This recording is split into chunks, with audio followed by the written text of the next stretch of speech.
Yesus menginginkan aku menolong orang lain, manis dan sopan selalu ketika ku bermain. Bersinar, bersinar, itulah kehendak Yesus. Bersinar, bersinar, aku bersinar terus.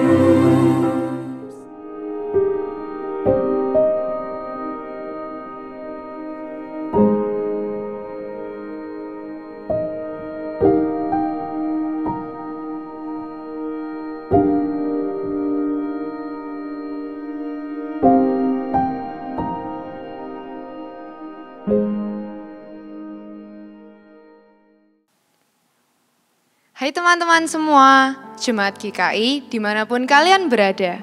Kita bersyukur kalau pada hari ini kita masih diberikan kesempatan untuk bersama-sama beribadah dan memuji Tuhan, meskipun masih harus secara online.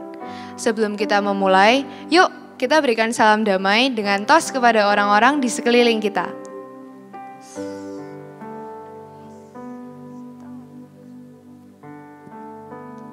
Mari teman-teman sekalian, kita sama-sama angkat pujian, bersama-sama memuji Tuhan.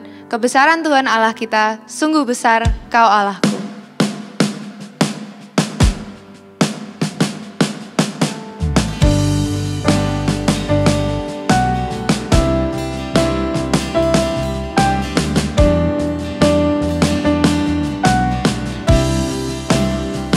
Bila ku lihat bintang kegelapan dan bunyi guru riuhku dengar,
jemaat sekalian, kita masuk dalam doa.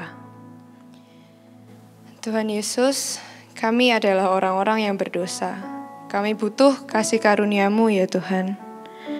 Ampunilah Tuhan akan dosa dan kesalahan kami. Saat ini kami datang penuh syukur dan penuh kerinduan untuk memuji-Mu dan meninggikan Engkau. Karena hanya Engkaulah yang layak kami puja, kami sembah, dan kami tinggikan. Hanya di dalam nama Tuhan Yesus, kami sudah berdoa dan mengucap syukur. Amin. Di dalam Efesus 2 ayatnya yang ke-8, sebab karena kasih karunia kamu diselamatkan oleh iman, dan itu bukan dari dirimu, itu adalah karunia Allah. Saudara dan saya telah menerima kasih karunia yang dari Allah. Mari kita datang kepadanya dengan hati yang bersyukur dan bersama-sama memuji Tuhan.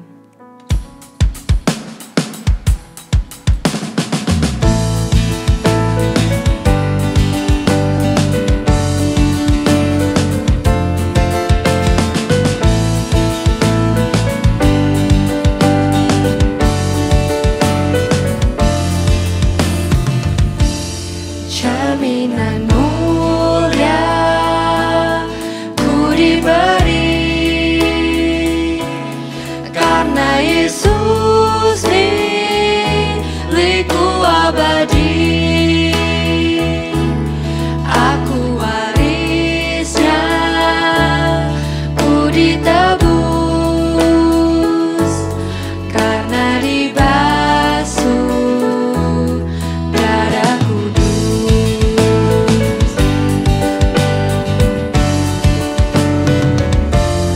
Aku mau taat sepenuhnya,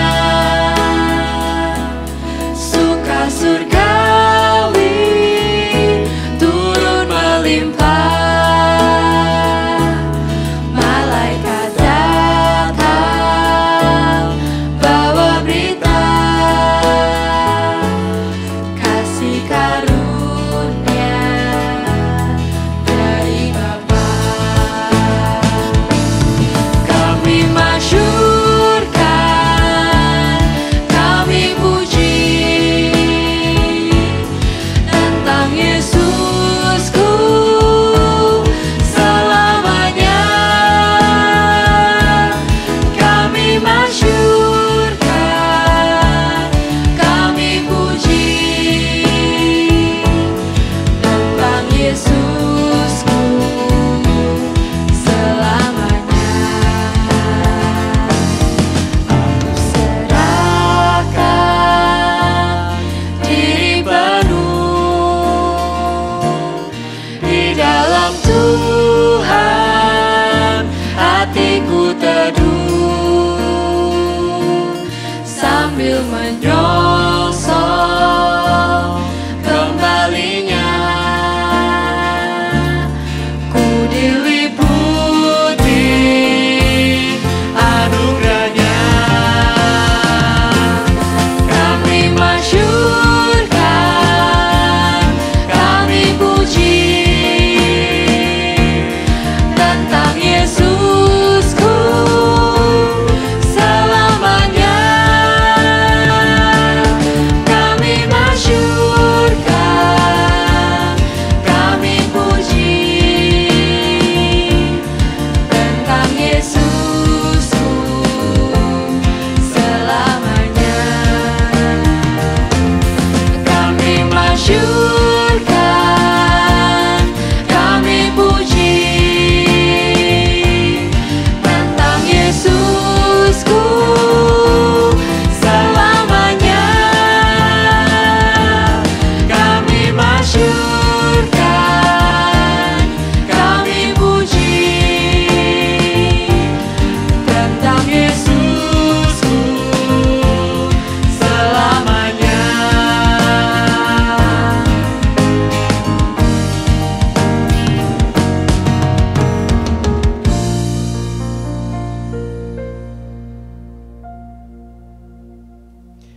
Shalom teman-teman para sahabat muda. Kita bersyukur pada hari ini kita kembali membaca merenungkan firman Tuhan. Mari kita bersama berdoa minta pimpinan Tuhan. Bapa, tiba waktunya kami akan membaca merenungkan firman-Mu. Satu hal yang kami minta, Tuhan berfirman kepada kami, supaya di dalam masa muda kami tahu apa yang menjadi arti hidup kami di dalam Tuhan, dan bagaimana kami boleh hidup menjadi berkat buat orang-orang di sekitar kami, dan kemuliaan bagi nama Tuhan. Terima kasih, pimpin dan berkati waktu perenungan firman Tuhan pada saat ini. Di dalam nama Tuhan Yesus kami berdoa, amin. Nah sahabat muda, pada hari ini kita akan mengangkat sebuah tema yang berjudul God Among Us, atau Allah ada di antara kita. Nah, saya ajak kita sebelumnya membaca dari Yohanes, pasal yang pertama, ayat yang pertama hingga yang ke-14. Yohanes pasal yang pertama, ayat pertama hingga yang ke-14. Saya akan membacakan bagi sahabat muda semua secara perlahan. Yohanes pasal yang pertama diberi judul Firman yang telah menjadi manusia. Ayat pertama, pada mulanya adalah Firman. Firman itu bersama-sama dengan Allah, dan Firman itu adalah Allah. Ia pada mulanya bersama-sama dengan Allah. Segala sesuatu dijadikan oleh Dia, dan tanpa Dia tidak ada sesuatu pun yang telah jadi dari segala yang telah dijadikan. Dalam Dia ada hidup, dan hidup itu adalah terang manusia. Terang itu bercahaya di dalam kegelapan, dan kegelapan itu tidak menguasainya. Datanglah seorang yang diutus Allah, namanya Yohanes. Ia datang sebagai saksi untuk memberikan kesaksian tentang terang itu, supaya oleh Dia semua orang menjadi percaya. Ia bukan terang itu, tetapi ia harus memberi kesaksian tentang terang itu. Terang yang sesungguhnya yang menerangi setiap orang sedang datang ke dalam dunia. Ia telah ada di dalam dunia dan dunia dijadikan olehnya, tetapi dunia tidak mengenalnya. Ia datang kepada milik kepunyaannya, tetapi orang-orang kepunyaannya itu tidak menerimanya. Tetapi semua orang yang menerimanya diberinya kuasa supaya menjadi anak-anak Allah, yaitu mereka yang percaya dalam namanya. Orang-orang yang diperanakan bukan dari darah atau dari daging, bukan pula secara jasmani oleh keinginan seorang laki-laki, melainkan dari Allah. Firman itu telah menjadi manusia dan diam di antara kita, dan kita telah melihat kemuliaannya, yaitu kemuliaan yang diberikan kepadanya sebagai anak tunggal Bapa, penuh kasih karunia dan kebenaran.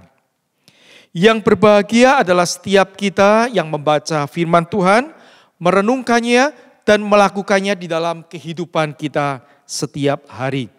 Haleluya.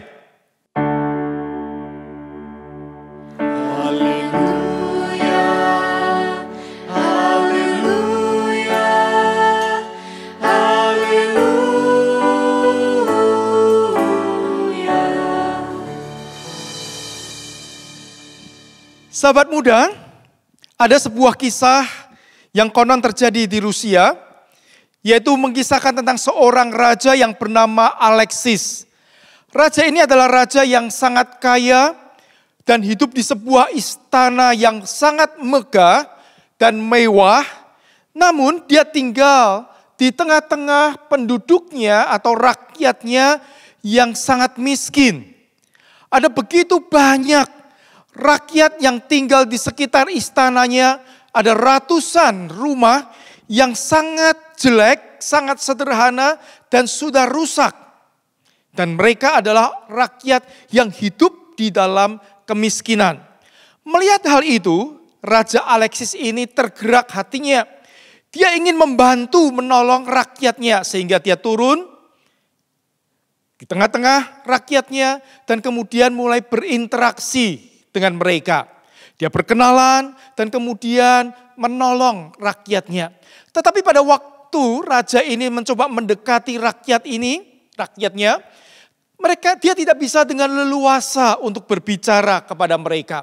Sebab mereka menaruh hormat kepada raja ini. Dan sikap mereka itu tidak bisa bersikap seperti seorang kawan yang bisa bercerita. Padahal raja ini ingin mengetahui apa yang menjadi masalah mereka dan ingin menolong mereka. Itulah sebabnya kemudian Raja Alexis pulang ke istananya dan dia berpikir bagaimana ini caranya untuk dia bisa berinteraksi dengan baik dan menolong rakyatnya itu dengan efektif. Akhirnya setelah beberapa waktu dia memutuskan, baik, saya akan masuk di tengah-tengah mereka, tidak memperkenalkan diri sebagai Raja Alexis, tapi saya akan menjadi seorang dokter yang mana dengan tujuan hadir di tengah mereka untuk menolong di dalam bidang kesehatan. Saya akan merias wajah saya sedemikian rupa dan menggunakan pakaian yang sangat sederhana. Dan saya akan menyewa sebuah pondok yang sederhana di sana, supaya saya juga hidup, tinggal bersama-sama dengan mereka, dan kemudian saya bisa berinteraksi dengan mereka. Betul, ini yang dia lakukan, dan setelah beberapa waktu, akhirnya raja ini diterima tanpa diketahui oleh rakyat di situ bahwa dia adalah raja mereka. Dan dengan demikian, raja ini bisa berinteraksi dengan baik, dan kemudian bisa menolong rakyat itu dengan baik, menyembuhkan mereka yang sakit, dan kalau ada yang punya masalah berselisih, maka dia menolong untuk bisa memberikan jalan keluar yang baik. Ketika ada masalah di dalam pertanian, di dalam ekonomi, dia memberikan solusi kepada rakyatnya. Sehingga dengan demikian pelan-pelan rakyatnya itu bisa bertumbuh menjadi ekonominya makin baik, pendidikannya makin baik, cara menangani keluarga juga makin baik, sehingga rakyatnya pelan-pelan menjadi makmur. Nah, kisah yang diceritakan ini mengingatkan saya tentang kisah Natal di mana Allah yang adalah raja segala raja itu mau datang ke dalam dunia untuk menyapa umatnya, umat ciptaannya, dan bahkan tinggal bersama-sama dengan kita. Allah oleh karena kasih-Nya turun menjadi manusia untuk menyelamatkan kita manusia yang berdosa dan tinggal di antara kita. Itu adalah arti Natal yang sesungguhnya. Nah, saudara, tetapi hari ini ketika kita merayakan Natal dengan begitu banyak kegiatan, aktivitas Natal, bisa saja semua kegiatan yang begitu banyak mengalihkan kita dari makna Natal yang sesungguhnya. Sehingga kita kehilangan makna Natal yang Tuhan ingin untuk kita ambil di dalam hidup kita. Nah, di dalam Yohanes pasal yang pertama ini diceritakan, ya khususnya di dalam ayat pertama, di situ dikatakan bahwa pada mulanya adalah firman, firman itu bersama-sama dengan Allah, dan firman itu adalah Allah. Nah, firman di sini adalah menunjuk kepada Yesus Kristus yang datang ke dalam dunia. Dan Yohanes menceritakan, ya, tidak seperti di dalam Injil Matius, Lukas, dan juga Markus yang menceritakan tentang Yesus dari sisi kelahirannya. Tetapi Yohanes menceritakan tentang Yesus dari siapa ini Yesus sebelum datang ke dalam dunia. Nah, ternyata Yesus ini adalah Allah sendiri yang adalah firman yang hidup itu, yang melalui firman itu diciptakanlah dunia ini, dan firman itu ada bersama-sama dengan Allah, dan firman itu adalah Allah sendiri. Nah, tetapi firman itu tidak kemudian hanya di atas di sorga, tapi firman itu mengambil satu ketetapan untuk datang ke dalam dunia, mengambil rupa seorang manusia, yaitu Yesus Kristus. Supaya apa? Tinggal di antara kita. Nah, sebenarnya pertanyaannya adalah apa? Kenapa Yesus Kristus, firman yang hidup itu, yang menciptakan dunia ini, yang adalah Allah pencipta alam semesta, itu dia mau datang ke dalam dunia ini menjadi manusia dan tinggal di antara manusia. Apa yang menjadi tujuannya? Nah, ada dua hal yang akan kita renungkan pada hari ini. Apa yang menjadi tujuan Allah tinggal di dalam, menjadi manusia dan tinggal di dalam dunia ini. Yang pertama adalah bahwa dia datang ke dalam dunia untuk menunjukkan bahwa dia itu sangat peduli kepada kita manusia yang berdosa. Peduli untuk menunjukkan kesetiakawanannya, untuk menunjukkan bahwa dia mengasihi kita, bahwa dia ada bersama-sama dengan kita di dalam hidup kita. Nah, itulah sebabnya pada waktu kelahiran Tuhan Yesus disebut juga apa? Immanuel. Engkau akan memberikan nama Immanuel. Itu dikatakan kepada Yusuf dan Maria. Immanuel artinya Allah beserta dengan kita.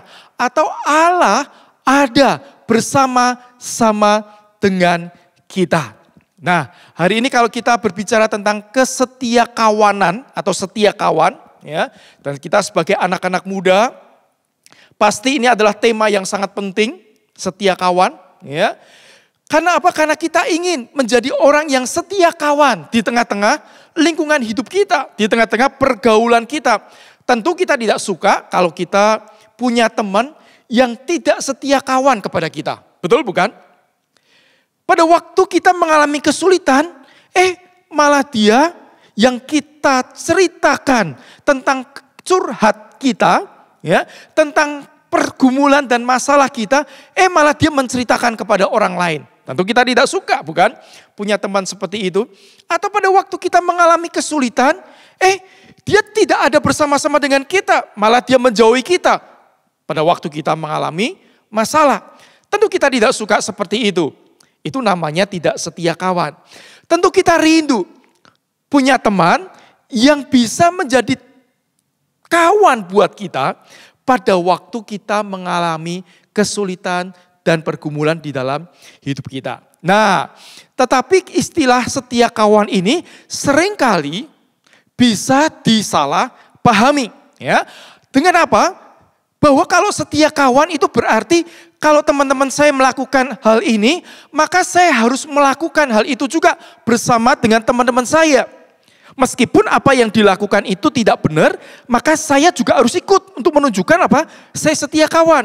Padahal apa yang dilakukan juga bertentangan dengan firman Tuhan. Tapi kalau saya setia kawan, maka saya harus ikut. Nah, ini setia kawan yang bukan pada porsinya. Ya. Justru kalau kita setia kawan, kita bisa mengatakan tidak untuk sesuatu hal yang teman-teman kita lakukan yang tidak benar. Ya, yang tidak sesuai dengan firman Allah. Dan kita justru harus menegur, mengingatkan mereka bahwa ini salah. Ini tidak boleh dilakukan. Itu baru kita setia kawan kepada teman-teman kita. Bahkan ketika teman-teman kita membuli kita dan mengata-ngatai kita tidak setia kawan, kita tetap berpegang teguh pada sikap kita bahwa apa yang harus dilakukan yang benar itu harus kita lakukan. Dan pada waktu kita melakukan itu menunjukkan kita setia kepada kawan kita supaya kawan kita itu tidak sampai terus-menerus hidup di dalam satu keadaan yang tidak berkenan kepada Tuhan dan melakukan kesalahan. Karena dengan kita berdiri teguh, mengingatkan mereka, tidak ikut-ikutan dengan mereka, mereka akan bisa melihat bahwa ada satu contoh, ya, hal yang harus dilakukan yang benar. Dan itu akan menolong mereka juga suatu waktu akan melakukan apa yang benar. Nah, sehingga apa? Setia kawan kita itu adalah setia kawan yang menolong teman kita hidup di dalam kebenaran. Dan ya, seperti Tuhan Yesus alami pada waktu dia datang ke dalam dunia, tinggal di antara manusia, Tuhan Yesus tinggal dan bergaul dengan orang-orang yang berdosa juga. Pada waktu orang-orang mengalami masalah datang kepada Yesus. Dan Tuhan Yesus melayani mereka. Ini bukti di mana Tuhan itu begitu peduli kepada kita manusia. Dan kesetia kawanan kita kepada teman-teman kita itu pun juga perlu menjadi sesuatu hal yang kita tunjukkan ketika apa? Ketika mereka mengalami masalah di dalam hidup mereka, ketika mereka mengalami kesulitan, kita hadir di sana. Kalau ada orang-orang yang membuli teman kita, meskipun kita mungkin awalnya tidak terlalu dekat dengan dia, maka kita bisa menjadi teman untuk dia. Sehingga apa? Dia tidak merasa sendiri. Dan itulah yang dilakukan oleh Allah melalui diri Yesus Kristus untuk menunjukkan bahwa kita tidak sendiri. Ada Tuhan yang mengasihi kita dan yang peduli kepada kita. Saudara, ini sebuah teladan yang sangat baik yang Tuhan Yesus berikan. God among us. Dia ada di antara kita. Dan dia ingin juga dan rindu juga supaya kita menjadi umat Allah yang juga ada di antara teman-teman kita untuk kita bisa menunjukkan kepedulian dan perhatian kita kepada mereka. Nah, saudara, itu yang pertama. Jadi tujuan Allah datang ke dalam dunia, dalam diri Yesus adalah untuk menunjukkan kepeduliannya kepada kita. Dan yang kedua adalah yang dikatakan di dalam Yohanes pasal yang pertama yang tadi kita baca bersama ini. Yang kedua, tujuan dari Yesus datang ke dalam dunia adalah untuk memberikan terang kepada manusia yang hidup di dalam kegelapan. Nah, saudara, jelas sekali bahwa Alkitab mencatat ketika manusia jatuh ke dalam dosa, dan Alkitab mengatakan bahwa semua orang telah berdosa dan kehilangan kemuliaan Allah. Sudah kehilangan pengetahuan akan Allah. Sudah kehilangan terang Allah di dalam hatinya. Terang Allah di dalam hidupnya. Itulah sebabnya orang yang belum diterangi oleh Allah, maka dia tidak akan memiliki kepastian tentang hidup yang kekal di surga dan tidak memiliki kepastian tentang apa yang menjadi tujuan hidupnya di dalam dunia ini. Nah, ini yang akan diberikan Yesus di dalam hidup orang-orang yang menerimanya. Nah, saudara, suatu hari ada sebuah talk show yang diadakan oleh Oprah Winfrey yang mana membahas tentang apa itu tujuan hidup manusia. Ya. Setelah dipanggil beberapa orang untuk memberikan pendapatnya, setelah kemudian dibuka floor siapa yang mau berpendapat tentang apa yang menjadi tujuan hidup manusia, untuk apa sebetulnya manusia ada di dalam dunia ini, maka sampai akhir acara talk show itu tidak ada kesimpulan yang jelas untuk apa manusia hidup di dalam dunia ini. Nah, ada sebagian orang yang mengatakan tujuan manusia hidup dalam dunia ini adalah untuk bahagia. Pertanyaannya adalah, apa itu bahagia? Apa yang membuat manusia bahagia? Kekayaan? Oke, memang kekayaan bisa membuat kita bahagia. Karena kita bisa memenuhi kebutuhan-kebutuhan yang kita perlukan. Tetapi ada banyak orang, kalau kita lihat dalam sejarah, yang memiliki kekayaan yang luar biasa banyaknya, justru akhirnya dia meninggal dengan bunuh diri, walaupun sebelumnya dia tidak punya atau miskin, tapi kemudian dia memiliki kekayaan yang begitu banyak, tapi kemudian dia juga tidak memiliki kebahagiaan dengan kekayaannya. Demikian juga ada orang mengatakan, kalau saya terkenal, orang mengakui apa yang saya lakukan, orang menghargai apa yang saya perbuat, maka hidup saya akan bahagia. Sebab keberadaan saya benar-benar dihargai oleh orang lain. Nah, tetapi kita juga melihat di dalam sejarah, tidak sedikit orang yang meninggal dunia dengan cara bunuh diri, walaupun dia adalah orang-orang yang terkenal di dalam hidupnya, di dalam profesinya, dan itulah yang terjadi. Artinya apa? Dari tidak terkenal, dia ingin terkenal. Pada waktu terkenal, dia pikir akan bahagia. Tapi pada waktu dia terkenal dan dipuja semua orang, dia tetap tidak merasakan dan mengalami kebahagiaan. Nah, itulah sebabnya Alkitab mengatakan itu semua karena manusia sudah hidup di dalam kegelapan karena dosa. Nah, kedatangan Yesus dikatakan di dalam Alkitab yang tadi kita baca, dia adalah terang itu sendiri yang datang ke dalam dunia untuk menerangi hidup kita, supaya hidup kita mendapatkan terang cahaya dari Allah, sehingga kita tahu apa yang harus kita lakukan di dalam hidup ini, dan kita tahu tujuan hidup ini selama kita hidup di dalam dunia, dan kita juga tahu apa yang akan terjadi pada waktu kita meninggalkan dunia nantinya. Nah, itulah sebabnya kita bersyukur sekali. Ya, di dalam ayat 12 tadi dikatakan apa? Barang siapa yang menerimanya, diberinya apa? Kuasa untuk menjadi anak-anak Allah. Saudara, dosa sudah memisahkan manusia dari Allah. Dan ketika manusia mau menerima Yesus sebagai Tuhan dan Juru Selamat secara pribadi di dalam hidupnya, maka dari kita adalah orang-orang yang terbuang menjadi orang-orang yang dipilih oleh Tuhan, diselamatkan oleh Tuhan untuk memiliki relasi Bapa dengan anak, di mana kita menjadi orang yang ada di dalam lingkungan keluarga Allah. Saudara, ketika kita melihat cerita atau kisah Raja Alexis itu, dia datang untuk berada bersama-sama dengan rakyatnya, menunjukkan kepeduliannya.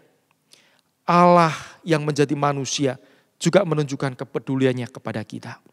Raja Alexis itu tinggal bersama umatnya, bersama rakyatnya, untuk menolong mereka supaya dari keadaan miskin bisa berubah menjadi lebih baik kondisinya. Dari cekcok dengan tetangganya, dengan keluarganya, bertengkar, bisa menangani masalah dengan baik.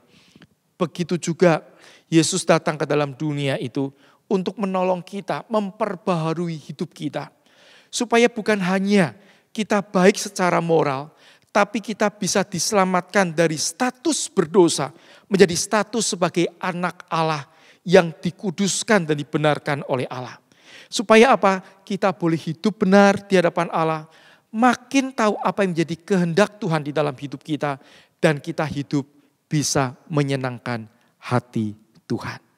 Saudara, Allah di antara kita, God among us, untuk menunjukkan Allah peduli dan untuk menolong kita bisa hidup bersama dengan Dia. Baik saat ini maupun nanti ketika kita meninggalkan dunia ini, kita bersama-sama dengan Dia. Amin. Mari kita tunduk kepala, kita akan berdoa. Bapa di sorga, kami bersyukur kepadamu oleh karena Engkau Allah mengasihi kami. Engkau yang menciptakan kami, firman yang hidup itu, yang sudah ada sejak dulu sebelum dunia diciptakan. Tetapi Engkau yang menciptakan dunia ini mau datang ke dalam dunia bersama-sama dengan kami yang adalah ciptaan-Mu. Engkau mau mengerti kami, Engkau mau peduli kepada kami, Engkau mau bersama-sama kami, mendampingi kami di dalam pergumulan-pergumulan dan masalah hidup kami. Bukan hanya itu Tuhan, tetapi Engkau juga mau menyelamatkan kami dari dosa kesalahan kami. Kami yang terpuruk, kami yang terikat dari dalam dosa, kami yang hidup tidak berkenan kepada Tuhan, kami yang hidup jauh daripada Tuhan. Tetapi Engkau mau menerangi hati kami dan mau menyelamatkan kami. Ketika kami mau menerima Engkau sebagai Tuhan dan Juru Selamat kami. Bukan hanya Engkau akan mengampuni kami, tapi seperti firman-Mu, Engkau akan mengangkat kami menjadi anak-anak-Mu. Sehingga kami dan Engkau ya Tuhan memiliki hubungan sebagai anak dan Bapa.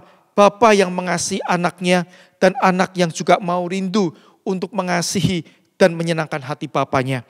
Bapa, tolong kami supaya kami menjadi anak-anak Tuhan sejak masa muda kami. Kami hidup menyenangkan Tuhan, kami hidup memuliakan Tuhan, dan kami hidup bisa menjadi berkat buat orang-orang yang ada di sekitar kami. Terima kasih Bapa, kami berdoa di dalam nama Tuhan Yesus Kristus.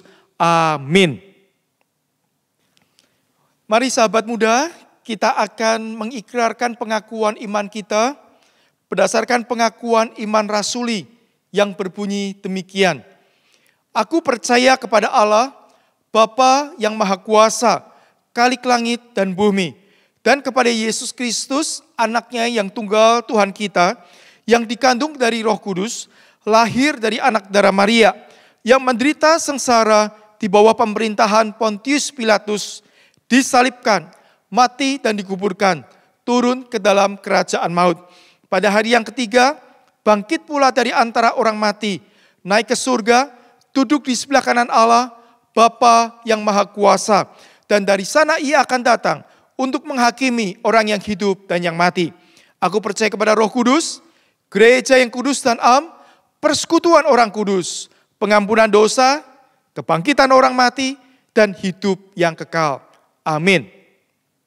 Nah, mari kita akan bersama-sama masuk dalam doa syafaat. Bapa kami di sorga, pada hari ini kami bersama-sama ingin berdoa. Secara khusus kami menyerahkan pandemi yang masih berlangsung hingga hari ini. Bapa, kiranya Engkau menolong di dalam anugerah dan belas kasihan-Mu, supaya yang hari ini sedang dirawat di rumah maupun di rumah sakit karena COVID, biarlah mereka pun juga mengalami kesembuhan dari Tuhan sendiri. Dan kepada keluarga-keluarga yang berduka, Tuhan juga akan memberikan penghiburan dan kekuatan kepada mereka. Kami juga berdoa ya Tuhan, supaya setiap kami dan juga masyarakat luas boleh terus menjaga protokol kesehatan dengan baik, mengingat memang COVID dan wabah ini memang sangat-sangat berbahaya dan sangat-sangat bisa cepat menular. Oleh karena itu Tuhan, kiranya Engkau menolong setiap kami. Kami berdoa untuk pemerintah kami, para tenaga medis, berikan kepada mereka hikmat, kekuatan, kesehatan yang baik di dalam mengelola semuanya ini Tuhan, di dalam merawat para pasien, supaya mereka pun mendapatkan kekuatan daripada Tuhan sendiri. Tuhan, kami sungguh memohon belas kasihan-Mu dan kami rindu Tuhan, bahwa wabah ini bisa cepat berlalu. Dan kami juga berdoa ya Tuhan, untuk begitu banyak orang yang mengalami dampak oleh karena wabah ini. Baik usaha-usaha yang tutup, usaha-usaha yang merugi, usaha-usaha yang harus berjuang mati-matian untuk tetap bertahan.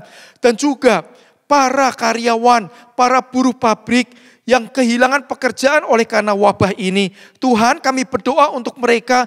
Tuhan, tolonglah supaya di dalam anugerah dan belas kasihan-Mu Engkau menolong mereka dan pakai setiap kami ya Tuhan untuk menjadi uluran tangan Tuhan, menolong mereka yang sedang mengalami kesulitan ini, supaya melalui kehidupan kami di tengah-tengah orang-orang yang mengalami kesulitan, kami memberikan bantuan-bantuan yang bisa kami berikan secara nyata.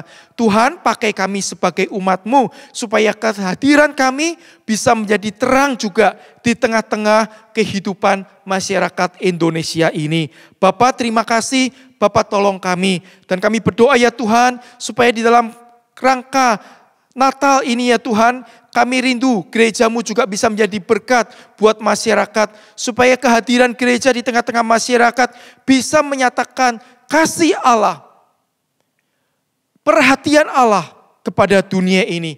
Sehingga ya Tuhan, nama-Mu dimuliakan. Bapa, inilah yang menjadi doa dan seruan kami yang kami naikkan di dalam nama Tuhan Yesus Kristus yang mengajar kami berdoa. Bapa kami yang ada di sorga, dikuduskanlah nama-Mu, datanglah kerajaan-Mu, jadilah kehendak-Mu di bumi seperti di sorga. Berilah kami pada hari ini makanan kami yang secukupnya, dan ampunilah kami akan kesalahan kami, seperti kami pun mengampuni orang yang bersalah kepada kami.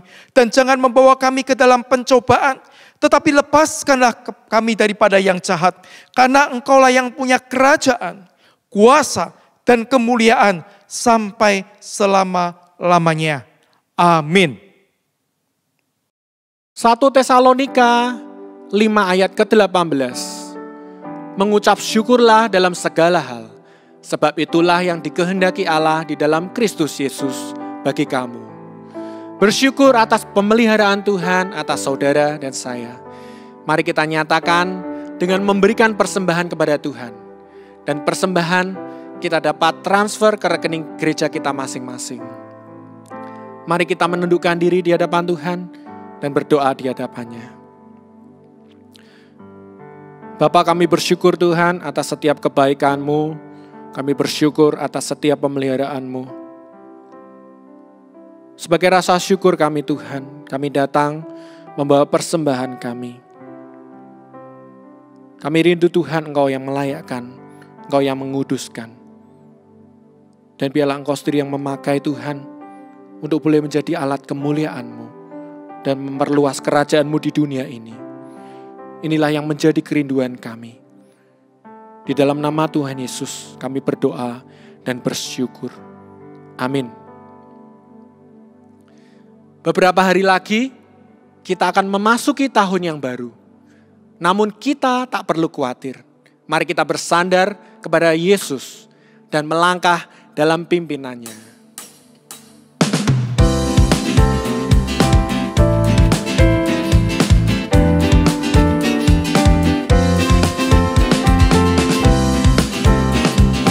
Amatlah senang dan bahagia. Amatlah senang dan bahagia, sandar pada lengan yang kekal. Amat besarlah damai berkatnya, sandar pada lengan yang kekal.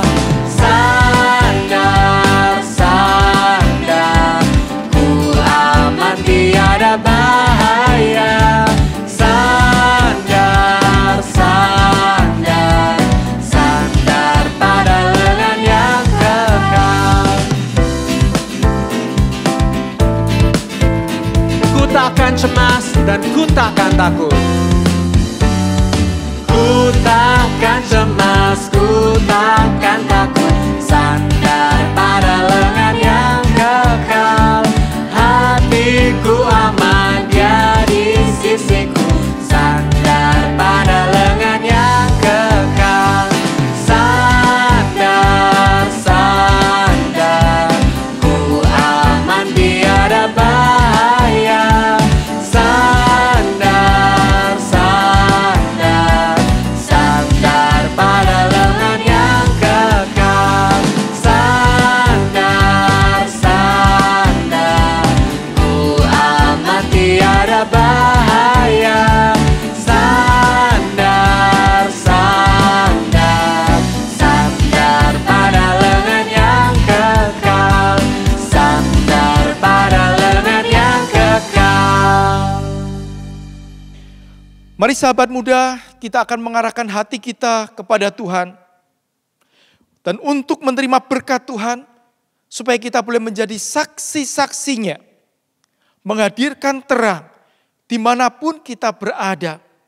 Supaya kasih Tuhan boleh nyata di antara orang-orang di sekitar kita. Terimalah berkat dari Tuhan. Kiranya kasih karunia Tuhan Yesus Kristus, kasih Allah Bapa, dan persekutuan dengan Roh Kudus memimpin kita, menyertai kita, dan memampukan kita untuk hidup di dalam terang dan menjadi terang di antara orang-orang yang ada di sekitar kita. Dari sekarang sampai Tuhan datang kembali. Amin.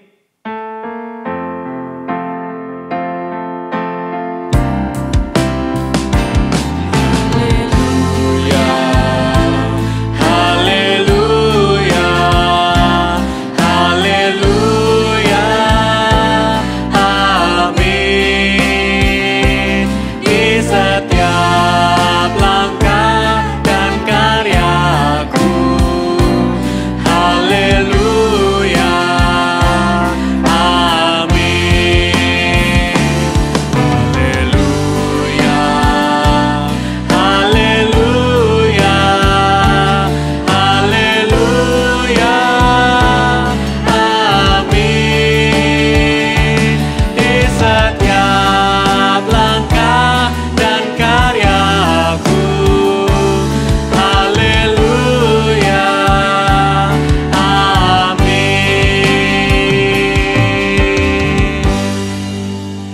Selamat hari Minggu, Tuhan Yesus memberkati.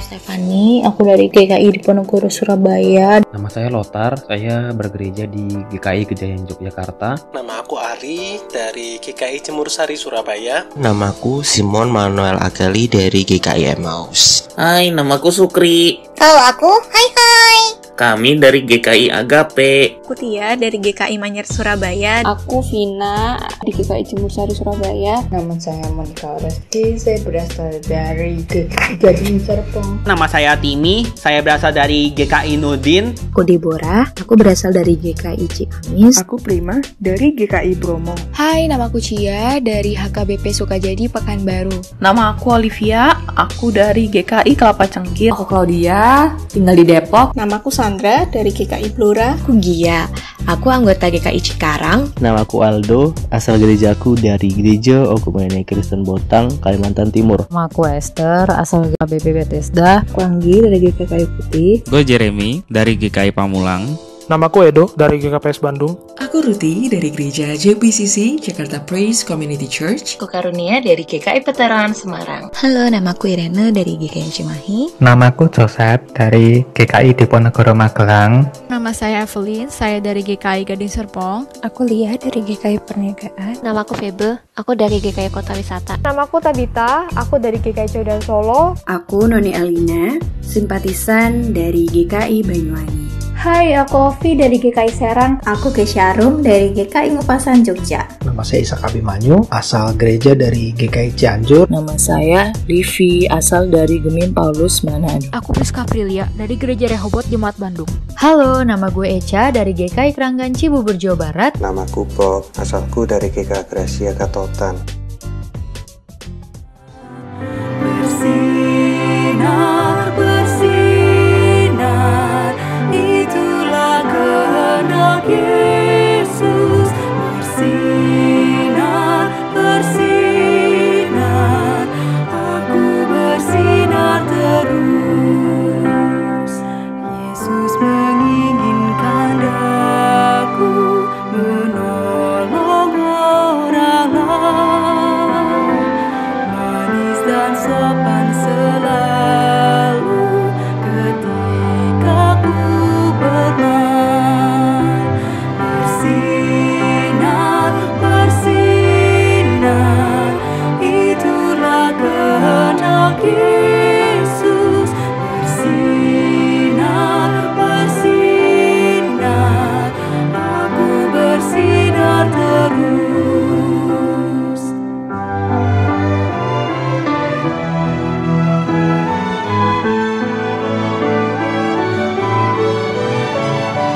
Ku mohon Yesus menolong, menjaga hatiku